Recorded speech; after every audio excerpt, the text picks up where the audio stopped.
Bonjour à celles et à ceux que je n'ai pas salués étant arrivé en milieu d'après-midi. Je ne veux pas ajouter à une demi-journée fort intense qui n'a d'égal que l'intensité du besoin des citoyens sans doute de comprendre le monde pour ne pas s'y laisser prendre. Ce qui me semble être le fondement même du cercle Condorcet, ou tout du moins tels qu'ils avaient été conçus à l'origine par la Ligue de l'enseignement avec, et ça a été rappelé, je l'imagine, en début d'après-midi, avec les compagnons et compagnonnes de route qui ont fomenté ce projet à la fois à Paris, mais aussi dans d'autres villes et régions de France, puisqu'aujourd'hui, on va dire une cinquantaine de cercles, travaillant d'ailleurs pour certains d'entre eux ensemble, irriguent le territoire. Juste quelques remarques justement sur ce défi, cet enjeu de la compréhension du monde, sans entrer évidemment dans le détail, mais j'avoue qu'en arrivant, ça m'a plongé dans une profonde perplexité d'essayer d'imaginer ce qu'était comprendre le monde aujourd'hui par rapport à cette époque 1987 où le cercle fut créé.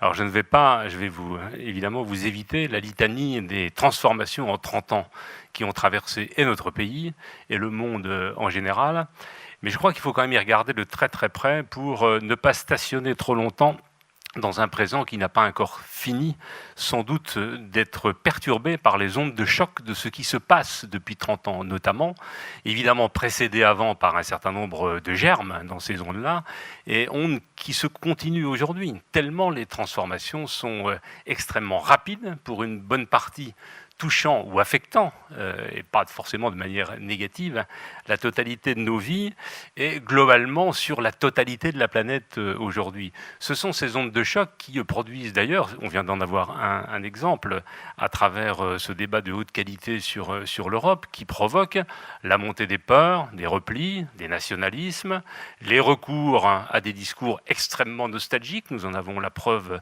tous les jours en France, ailleurs en Europe, mais un peu partout dans le monde aussi.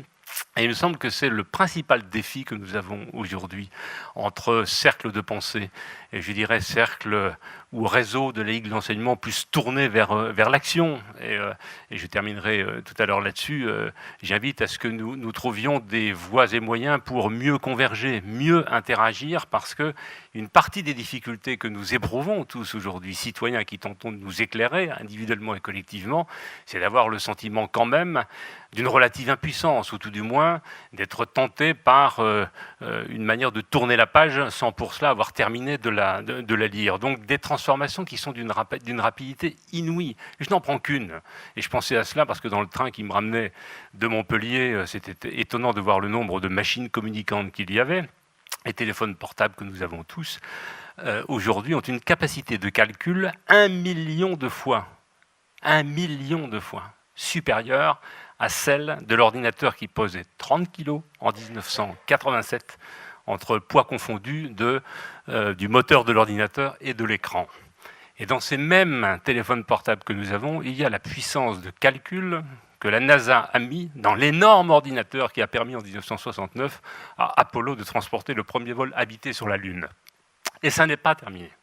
Cette puissance de calcul absolument démesurée aujourd'hui, et d'ailleurs qui va finir par ne plus être mesurable, nous permet d'envisager le meilleur. Les conséquences sont à l'évidence, et nous en avons la traduction tous les jours, en termes notamment d'évolution technoscientifique avec des applications sur la santé, absolument colossales, en termes d'accès à l'information et aux connaissances.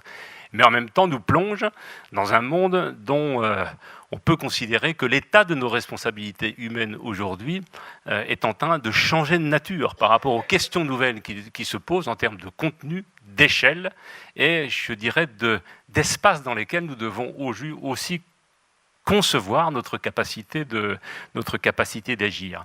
C'est une interrogation, je dirais, permanente aujourd'hui pour un mouvement comme la Ligue qui a fêté l'année dernière ses 150 ans et qui s'est interrogé sur ce que nous avons appelé la fabrique du citoyen. Parce que finalement, nous sommes faits pour cela, nous sommes nés pour cela et nous continuons à être faits pour cela. Mais qu'est-ce que c'est que fabriquer un citoyen aujourd'hui, alors que la question est moins la rareté de l'information et de la connaissance que sa profusion, et une telle profusion que parfois nous ne savons plus aujourd'hui discerner ce qui est important, ce qui est juste, ce qui est vrai, on parle même de post-vérité, afin de mobiliser l'ensemble de ces connaissances pour continuer à aspirer à transformer le monde et vivre mieux. C'est cette époque-là qui nous fait devoir combiner à la fois toujours le combat pour l'accès à la connaissance et au savoir, et en même temps une autre question qui nous semble insuffisamment traitée, je parle pour la Ligue, peut-être la traitez-vous dans les cercles, qui est le pendant de cela, la lutte contre l'ignorance, certes, l'accès au savoir, aux informations pour comprendre le monde, certes, mais que faisons-nous de ce que nous savons ? Parce que finalement, sur beaucoup de choses, nous savons, non pas tout, mais suffisamment pour pouvoir passer à l'acte. Il me semble qu'il y a là une interrogation qui, d'une manière relativement pratique et concrète, devrait nous inviter à penser d'une manière plus dynamique aujourd'hui le lien entre le réseau des cercles et le réseau de la Ligue de l'enseignement. Non pas qu'il y ait aujourd'hui une séparation, une coupure, qui d'ailleurs est toujours artificielle entre le monde de la pensée et le monde de l'action, mais parce qu'à un moment, il va bien falloir quand même arriver à mieux mobiliser ce que nous savons à des fins de transformation économique, politique, sociale, culturelle aussi sans doute, et il n'y a pas de petite et de grande transformation pour remettre les gens en confiance de peser sur le monde. C'est cela, aujourd'hui, il me semble, auquel nous pouvons inviter, et je me réjouis que les travaux du cercle aujourd'hui sur l'Europe, d'ailleurs, puissent être repris, si j'ai bien compris, par ce que nous appelons le labo à la Ligue, qui est cette espèce de centre nerveux qui va nous permettre de faire ce travail d'éducation populaire sur le réseau de la Ligue, afin que la qualité de cet échange puisse être démultipliée sur le réseau de la Ligue et nourrir non seulement les autres cercles Condorcet, mais la Ligue comme cercle de pensée et comme cercle d'action. Dernier élément, enfin, il me semble que nous devons aussi réfléchir à une manière de reprendre le combat des mots. Voilà. Alors nous ne l'avons pas abandonné, mais tout à l'heure, je ne sais plus si c'est Guillaume qui a fait allusion ou un des autres intervenants, nous sommes quand même un peu entre-initiés. Voilà. Et c'est bien d'ailleurs d'être entre-initiés, parce que nous continuons à grandir dans cette initiation collective que nous avons entre nous. Et en même temps, je trouve que nous sommes à un moment où les mots se transportent au fil des ans en perdant énormément de leur sens. En 1987, le terme de crise était évidemment déjà installé en France, évidemment. Est-ce que c'est le sens qu'on lui donne par rapport à son sens originel ? Crise, choisir, non, c'est le sens qu'on lui donne quand on veut s'installer d'une manière fatale dans la situation dans laquelle nous sommes. Prenons d'autres termes aujourd'hui utilisés, sur lesquels il va falloir se battre à nouveau. Égalité des chances. Vous avez vu comme c'est devenu le vocabulaire de la République. Dans la République, il n'y a pas de chance, il y a des droits. Les chances, il faut laisser ça au casino, à la franchise des jeux. Voilà, ça c'est le travail autour de la science. Non que le principe d'égalité des chances ne soit un principe philosophique utile à travailler et à discuter, mais travaillons sur l'égalité des droits, sur l'égalité des possibles, et sortons de l'égalité des chances qui masque la persistance des inégalités, qui en arrange certains, et toujours les puissants.